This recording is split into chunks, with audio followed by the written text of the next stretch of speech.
Vrá Brasil, tudo bem com vocês? Espero que esteja tudo ótimo com vocês. Hoje nós vamos falar sobre este livro aqui, A História do Novo Sobrenome, da Helena Ferrante, que é o segundo livro da tetralogia napolitana. Se você não sabe nada sobre essa série napolitana, eu vou deixar o link aqui na caixa de descrição do primeiro livro da série, que é a Amiga Genial, para vocês assistirem a resenha, ver se vocês se interessam em ler esse livro e depois vocês voltam aqui. Mais uma vez, a Helena Ferrante me arrebatou, ela mexe com os meus sentidos aqui de uma maneira que eu não sei nem explicar. Vamos lá, para quem não sabe nada da Helena Ferrante, um breve resumo dela. Ela é uma autora italiana, mas a gente não sabe se é uma autora, porque ela usa Helena Ferrante, que é um pseudônimo. Dizem que pode ser uma mulher, que pode ser um homem, mas sinceramente, a não ser que ela seja um Chico Buarque da música, que narra esses sentimentos femininos com tamanha perspicácia, eu acho difícil ser um homem o autor desses livros todos que ela escreve, porque a forma como ela narra e constrói os personagens femininos dela são muito profundas e muito maravilhosas e geram uma identificação muito forte, principalmente em mim, que sou mulher. A Amiga Genial vai contar a história da Lenú e da Lila, sob o ponto de vista da Lenú, que é a narradora da história, de uma primeira fase, que é a fase delas da infância, ali em Nápoles, que é uma cidade da Itália. E a gente vai entrar nesse universo dessa comunidade ali. E elas são crianças ainda, então a gente vai conhecer as famílias dessas personagens, desde que elas são bem pequenas até o comecinho da adolescência, da juventude. E nesse primeiro momento a gente vê a Lila e a Lenú como duas personagens que são duas amigas que vivem uma disputa o tempo todo de quem é melhor que quem. Ao mesmo tempo tem uma relação de interdependência, uma simbiose, tem uma admiração da Lenú muito profunda em relação a Lila, uma certa inveja. A Amiga Genial acaba ali num ponto em que a Lila ela acaba de se casar com um cara, com o Stefano. Esse segundo livro aqui da Helena Ferrante, A História do Novo Sobrenome, vai contar então a juventude dessas meninas, meados de 1960 até 1966, que o livro começa mais ou menos quando elas têm 16, 17 anos e vai até os 23, 20 e poucos aninhos delas. O argumento para essa história acontecer vai ser que a Lila, ali em meados de 1966, vai entregar uma caixa com alguns manuscritos para Lenú guardar. Um comprometimento de que a Lenú não vai abrir essa caixa, não vai ler nada daqueles manuscritos, que é um segredo dela, mas que ela precisa que fique ali guardado com Lenú, porque ela está com medo que o marido pegue aqueles escritos. Então Lenú fica com esses manuscritos e a partir desses diários que ela vai narrar toda essa história pra gente. O que causa um certo ruído em alguns momentos, que você se pergunta como que ela narra essa história com tantos detalhes, sendo que ela não estava ali em diversos momentos, sabe? Eu confesso que eu me perguntei mais sobre alguns detalhes no final da leitura. Eu falava assim, nossa, mas como que ela sabe disso se ela nem estava ali para tirar essas conclusões e para narrar com tamanha riqueza cada cena, cada sentimento de cada personagem? Você dá uma estranhada, mas isso não faz com que eu me distancie da história em nenhum momento, só foi um questionamento que me veio quase no final do livro, sabe? Então a gente vai ver que nesse segundo momento a Lila e a Lenú estão em momentos de vida completamente diferentes. A Lila, como ela se casou, ela abandonou os estudos, mas ao mesmo tempo ela se casou com um homem rico, então ela sai daquele estado de miséria que ela vivia antes da família, que é uma família pobre, e passa a viver com todos os luxos que o marido pode lhe oferecer.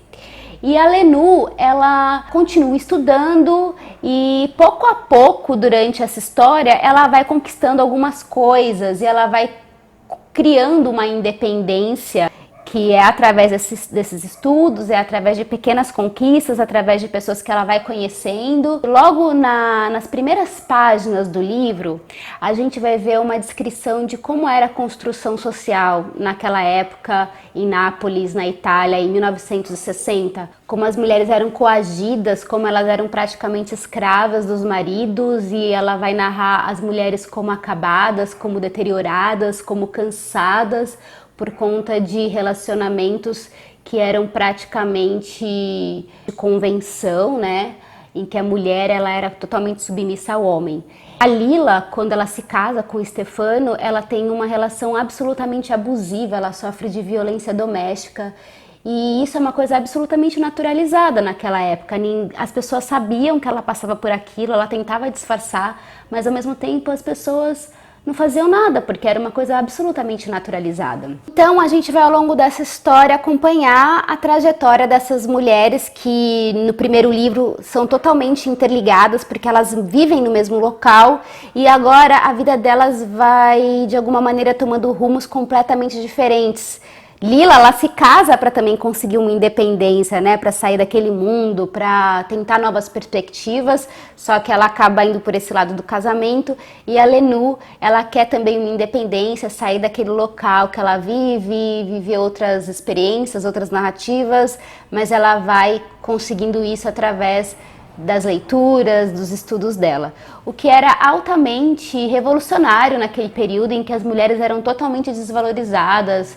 Elas não podiam contar com nenhuma perspectiva de um grande cargo, um grande emprego, uma grande independência financeira, porque as mulheres elas não eram consideradas aptas para ter alguns cargos e alguns empregos que os homens podiam ter. Enfim, essa narrativa a gente já conhece muito bem. Por que a Helena Ferrante me toca tanto e por que essa história aqui ela vai muito além de uma história de duas amigas que têm uma relação estranha, que têm uma relação de inveja, de ódio? São personagens que você às vezes gosta muito deles, às vezes você odeia eles. A Lenu é uma jovem absolutamente insegura, ela sempre se apoia em fatos que acontecem na vida da Lila para poder fazer alguma coisa em relação à própria vida, para provar que ela consegue. Aí a Lila tem inveja dela e quer ao mesmo tempo tirar tudo que a Lenu tem para ela, é uma relação de inveja. E aí você vai se deparando com personagens que são tão reais, mas tão reais que parece que você vai encontrar com eles ali na padaria, no parque, quando você está andando na rua, que são personagens que são muito palpáveis. Ela escreve esses personagens de uma maneira muito interessante, com muitas camadas e que você vai se envolvendo. E às vezes você se dá conta de que você está gostando de algumas coisas nessas mulheres que você não deveria gostar, porque são coisas que não são, entre aspas, politicamente corretas. E aí eu fiquei pensando, né, por que eu gosto tanto dessa autora. E eu acho que é exatamente por isso, porque ela vai traçar esses personagens de uma maneira que nos aproxima muito, que são reais, que são corriqueiros, né? São atitudes extremamente corriqueiras.